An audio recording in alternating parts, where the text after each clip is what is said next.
تمام تر حمد و ثنا تعریف و توصیف رب کائنات کے لیے جو خالق کائنات ہے، مالک شخص جہات ہے، بے حد و بے شمار درود پاک آقا دو عالم فخر کائنات، محبوب کائنات، روح کائنات، جان کائنات، وجہ تکوین کائنات علیہ الصلوۃ والسلام کی ذات پر عرض کر لینے کے بعد انتہائی واجب الاحترام میرے بزرگوں، دوستوں، بھائیوں، آپ کے سامنے قرآن مجید فرقان حمید دوسرے پارے کا ایک نور پارہ آپ کے سامنے تلاوت کیا ہے۔ رب کائنات ارشاد فرماتا ہے تم میرا ذکر کرو اور میں تمہارا ذکر کروں گا۔ یہ وہی آیت ہیں جو پچھلے دنوں میں میں نے شہدائے کربلا کے حوالے سے بھی تلاوت کی تھی، کیونکہ اس کے آگے جا کر وہی آیت آتی ہے کہ جو اللہ کے راستے میں شہید ہو جائیں انہیں مردہ مت کہو۔ تو عرض یہ ہے کہ جو اللہ تعالیٰ کا ذکر ہے، ذکر کہتے ہیں ذکر کہتے ہیں بس ٹھیک ہو گیا، ذکر کہتے ہیں یاد کو، یاد کرنے کو ذکر کہتے ہیں۔ اور حضرت شیخ الفسانی،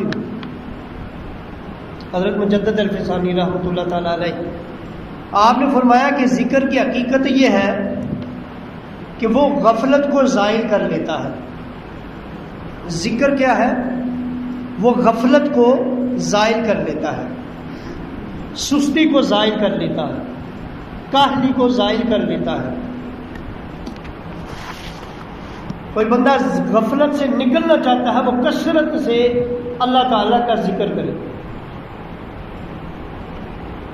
کیونکہ اگر غفلت زائل ہوگی، غفلت نہ رہی تو دل اللہ کے ذکر میں ہے۔ زبان سے وہ اللہ کا ذکر نہ بھی کرے، دل اس کا اللہ کے ذکر میں ہے۔ اگر دل سے غفلت زائل ہوگی، سستی زائل ہوگی، جب دل میں غفلت نہیں ہے، سستی نہیں ہے، اللہ کا خوف اور اللہ کی محبت دل میں ہے، تو پھر وہ اس کا دل اللہ کے ذکر کی طرف لگا ہوا ہے۔ آقا علیہ الصلوۃ والسلام نے ارشاد فرمایا، اسی لیے وہ حضرت سلطان بہو رحمۃ اللہ تعالیٰ علیہ فرماتے جو دم غافل سو دم کافر، سنو مرشد اے ہوئی پڑھایا ہو، یعنی ہمیں ہمارے مرشد نے یہ بات بتائی ہے کہ جو دم کسے کہتے ہیں؟ یا اپنی زبان میں سانس لینے کو کہتے ہیں، دم لے لے، سانس اندر جائے یا سانس باہر آئے، وہ کہتے ہیں ہر دم اللہ کا ذکر ہونا چاہیے۔ گویا جو سانس ہمارے اللہ کے ذکر کے بغیر ہو وہ سانس کفر کی نکلی ہے۔ یہ ان کا عقیدہ میں بتا رہا ہوں، وہ اس قدر اللہ کے ذکر سے محبت کرتے تھے کہ وہ اس کو کفر سمجھتے تھے کہ جو دم غافل سو دم کافر، جو دم غفلت میں گزرا وہ دم کفر میں گزرا۔ سنو مرشد ہوئی پڑھایا ہوں، ہمیں اپنے پیر و مرشد نے یہی سکھایا ہے، ہر دم اللہ ہوں، ہر دم اللہ ہوں۔ حضور علیہ الصلوۃ والسلام نے فرمایا کہ الشیطان جاثر علی قلب ابن آدم، شیطان جو ہے وہ ابن آدم کے دل پر قبضہ جمائے بیٹھتا ہے۔ ایک حدیث میں ہے کہ شیطان آدم کے دل پر ڈوریاں کسے بیٹھا ہوتا ہے، رسیاں کس لیتا ہے۔ ادھر الفاظ ہو رہے، شیطان ابن آدم کے دل پر قبضہ جمائے بیٹھتا ہے، قبضہ جماتا ہے۔ فَإِذَا ذَكَرَ اللَّهَ خَلَصَ وَإِذَا غَفَلَ فَسْفَسَ۔ جب بندہ، شیطان کیا کرتا ہے؟ انسان کے ابن آدم کے دل پر قبضہ کرتا ہے۔ شیطان ہمارے دلوں کو قبضہ کرتا ہے۔ اب اس سے قبضہ چھڑانا کیسے ہے؟ قبضہ چھڑانے کا طریقہ حضور نے بتایا، شیطان سے قبضہ چھڑانے کا طریقہ نبی پاک نے بتایا کہ کتنی چیزوں پہ ہمارے قبضہ ہوتا ہے۔ زمین پہ کوئی قبضہ کر لے، عدالتوں کے چکر لگاتے ہیں، قبضہ چھوڑ دیں، کتنے وقت اٹھاتے ہیں ہم۔ یہ جو دل پہ سب سے خطرناک جو آپ کا دشمن ہے وہ آپ کے دل پہ بیٹھا ہوا ہے، حضور فرما رہے ہیں اس سے قبضہ چھڑانا کہیں جانے کی ضرورت نہیں ہے۔ حضور نے کیا فرمایا؟ ذکر اللہ، اللہ کا ذکر کرو، شیطان بھاگ جاتا ہے۔ قبضہ شیطان سے چھڑانا ہو، اللہ کا ذکر کرو، شیطان بھاگ جاتا ہے. اور جب غفلت میں پڑ جائے، وہ اذا غفلا، جب بندہ غفلت میں پڑتا ہے، وسوسہ، تو شیطان آ کے اسے کیا کرتا ہے؟ وسوسے ڈالتا ہے.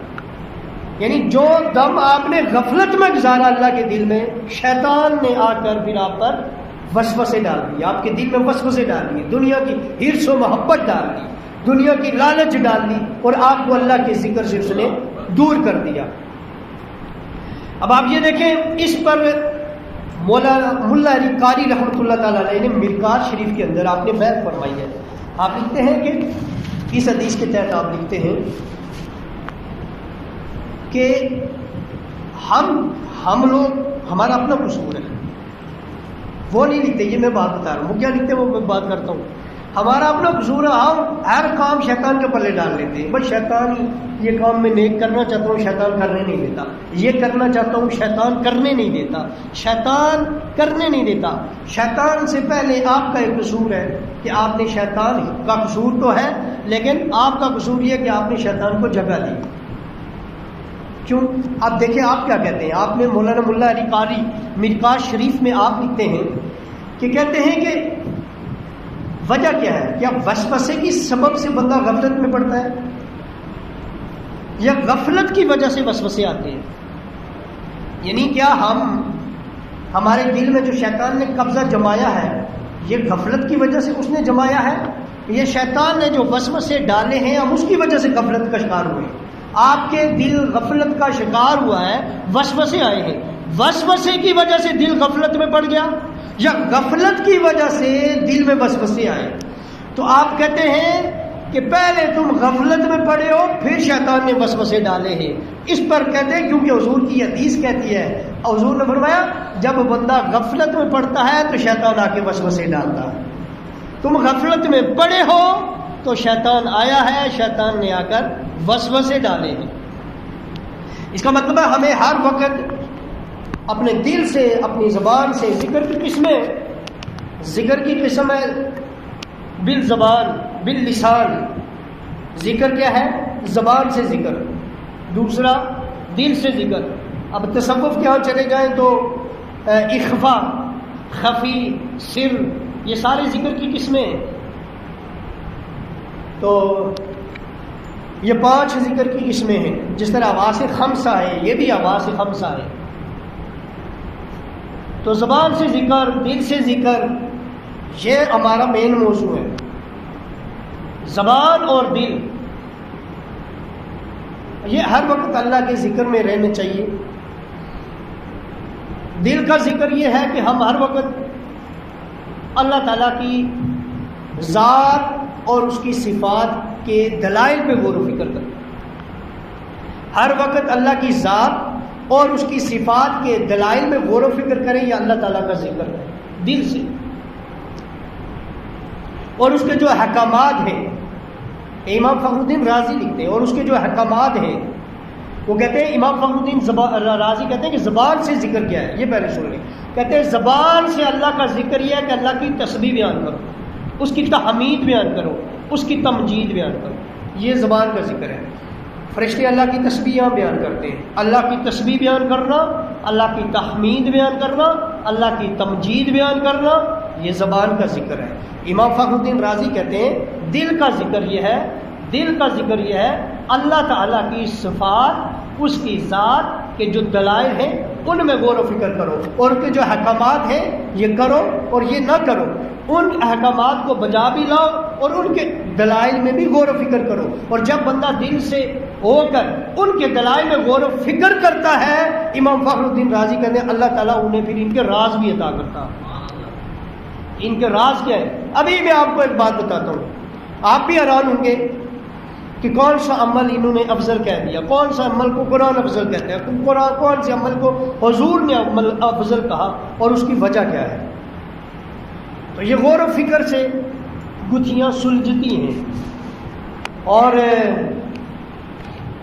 ذاکر بندے کا مقام کیا ہے، ذکر کرنے والے کا مقام کیا ہے، ذکر کی فضیلت کیا ہے.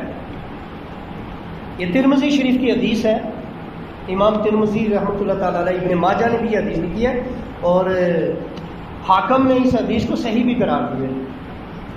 حدیث یہ ہے کہ ان عبداللہ ابن بسران رضی اللہ تعالیٰ عنہ رجلا، آپ روایت کرتے ہیں کہ ایک بندہ قال یا رسول اللہ، صحابی تھا حضور کی خدمت میں عرض کر رہا تھا، یا رسول اللہ صلی اللہ علیہ وآلہ وسلم ان شرائع الاسلام قد قصرت علی فاخبرنی بشیء استنبہ، اور ایک حدیث کے الفاظ چینج ہیں، اس میں ہے بشیء اتشبت علی اتشبت بھی، کہ ایک صحابی حضور کی بارگاہ میں، ایک بندہ حضور کی بارگاہ میں عرض گزار ہوا، یا رسول اللہ صلی اللہ علیہ وسلم مجھ پر شریعت کے احکامات تو بے شمار ہیں، یعنی شریعت کے احکامات تو بہت ہیں، شریعت کی احکامات کی کمی نہیں ہے، یہ کرو یہ کرو یہ کرو یہ کرو یہ کرو یہ کرو، اس میں کچھ فرائض ہیں، کچھ سنتے ہیں، کچھ مستحبات ہیں، پر شریعت کے احکامات ہیں کثرت سے ہیں۔ کہتا ہے یا رسول اللہ شریعت کے احکامات جو ہیں وہ تو کثرت سے ہیں، لیکن مجھے کوئی ایک ایسا عمل بتا دیں جس کو آپ چاہتے ہیں میں اپنا مشغلہ بنا لوں، جس کو آپ چاہتے ہیں میں اپنا اوڑھنا بچھونا بنا لوں، یا رسول اللہ مجھے کوئی ایسا عمل بتا دیں۔ اب یہ ہم سب کی بھی خواہش ہے، اور یہ بتا کون رہے ہیں؟ حضور بتا رہے ہیں۔ کس کو بتا رہے ہیں؟ صحابی کو بتا رہے ہیں۔ اگر آپ بھی چاہتے ہیں کہ شریعت کے بے شمار احکامات ہیں، عمل سب پہ کرنا ہے، لیکن آپ ہر چیز کو اپنا اوڑھنا بچھونا ہر وقت نہیں بنا سکتے، آپ نے کام کاج بھی کرنا ہوتا ہے، آپ نے نوکریوں پہ بھی جانا ہوتا ہے، آپ نماز 24 گھنٹے نہیں پڑھتے، 24 گھنٹے قرآن نہیں پڑھ سکتے، پر حضور نے ایسا عمل بتایا جو 24 گھنٹے کر سکتے ہیں، سوائے باتھ روم میں جانے سے آپ ہر وقت کر سکتے ہیں۔ تو یا رسول اللہ کوئی ایسا عمل بتائیں جس کو میں اپنا مشغلہ بنا لوں۔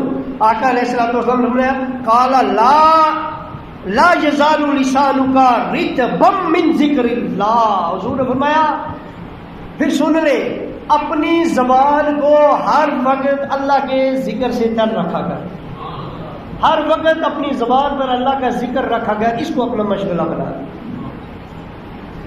اللہ کا ذکر